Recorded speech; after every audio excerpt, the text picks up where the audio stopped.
यातना को नहीं झेल पा रहे हैं। जब बात आती है, आपने माफी मांगी थी सावरकर की औलादों, बोला जाता है कि नहीं बोला जाता है?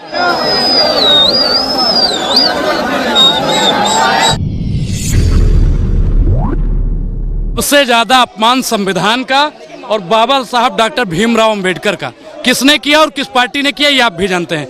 अभी क्या बोला उन्होंने कि बाबा साहब का नाम लेना, और बाबा साहब नहीं बोला, अंबेडकर जी भी नहीं लगाया। अंबेडकर का नाम लेना फैशन हो गया है। अगर हम बाबा साहब के नाम पर फैशन करते तो आप भी कीजिए ना। इनके दिमाग में क्या है, नाथूराम गोडसे, इनके दिमाग में क्या है, वीर सावरकर। ये बाबा साहब को जिस दिन समझ जाएंगे ना, उस दिन इनकी मानसिकता है जो घृणित मानसिकता है, तकला चाणक्य की, फर्जी चाणक्य की, फटे हुए टेप रिकॉर्डर की और तड़ी पार की, बाबा साहब को ये लोग अभी समझा नहीं है। और बाबा साहब को समझाने के लिए हम लोग सड़क पर उतरे हैं। 200 मीटर यहाँ से सदन है, और मानव जब जोर लगाता है पत्थर पानी बन जाता है, तो हम लोग ये पिघला के बैरिकेड को उस पार जाएंगे। और एक चीज और बता दें आपको, हमारे मानस में लिखा हुआ है कि बिना न मानस जलद जड़, गए 3 दिन बीता तीसरा दिन है।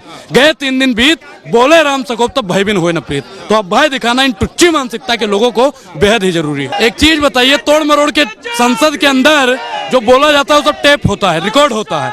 उन्होंने बोला ना स्पष्ट कि बाबा साहब के नाम पर फैशन कर रहे हैं। अभी लोग तो संविधान को नहीं मानते। इन्हीं के नेता ने कहा था ना, राहुल गांधी जो किताब लेकर चलते हैं वो खाली किताब है। बोला था कि नहीं बोला था?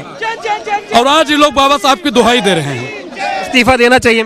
उनके पास 2 ही ऑप्शन है, या तो इस्तीफा दो या तो माफी मांगो। और एक चीज बताएं, अगर ये माफी मांगेंगे तो मोदी जी है ना, कनवा पकड़ के ईंट देंगे, जलेबी बना देंगे। पूछे क्यों? क्योंकि रात में मीटिंग हुई, जब उसके बाद में प्रेस कॉन्फ्रेंस किया, उन्होंने कहा मोदी जी ने कि देखिए भैया, माफी मत मांगिएगा, क्योंकि हमारे पुरखों ने मांगी थी और आज तक हम उस यातना को नहीं झेल पा रहे हैं। जब बात आती है, आपने माफी मांगी थी सावरकर की औलादों, बोला जाता है कि नहीं बोला जाता है? और अगर अमित शाह जी मांग लेंगे तो जयशाह को बेचारे को बैठने नहीं दिया जाएगा, और हो सकता है AICC का चेयरमैन उसको निकाल भी। तस्वीर भी देखी होगी आप लोगों ने, राहुल गांधी विपक्ष के नेता अंबेडकर जी की मूर्ति के नीचे प्रदर्शन कर रहे थे। राहुल गांधी के साथ आज जो है धक्का मुक्की भी हुई है, उस पर क्या कहेंगे? घुसने नहीं दे रहे थे पार्लियामेंट में विपक्ष के नेताओं को। बिल्कुल नहीं घुसने देना चाहिए। राहुल गांधी ने धक्का दिया। जो आप बताइए कि जो बाबा साहब का अपमान करेगा वो संसद में जाएगा जी? आप बताइए कि उसी संविधान के बदौलत, बाबा साहब के बदौलत आप लोग पहुंचे हैं संसद तक, और आज आप संविधान को और बाबा साहब को निचले स्तर पर लाकर खुद बड़की कुर्सी पर बैठना चाहते हैं। बाबा साहब का अपमान नहीं सहेगा हिंदुस्तान। देखिए, मीडिया, अभी राहुल गांधी जी कुछ करते तो उसको मीडिया दिखाता है, लेकिन भाजपा वाले कुछ करते हैं तो उस पर मीडिया दिखाता नहीं है।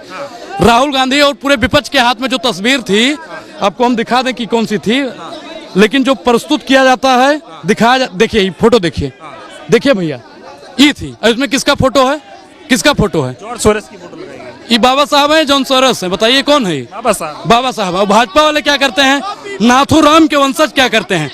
तकला चाणक्य, तड़ी पार क्या करता है? बाबा साहब का अपमान करता है। और उस चाणक्य को, उस तड़ी पार को, हम तो कह रहे हैं कि एक बार उसको गुजरात से तड़ी पार किया गया था। ए महाराज, अब इसने बाबा साहब का अपमान किया, इसको देश से तड़ी पार कर दीजिए। धन्यवाद।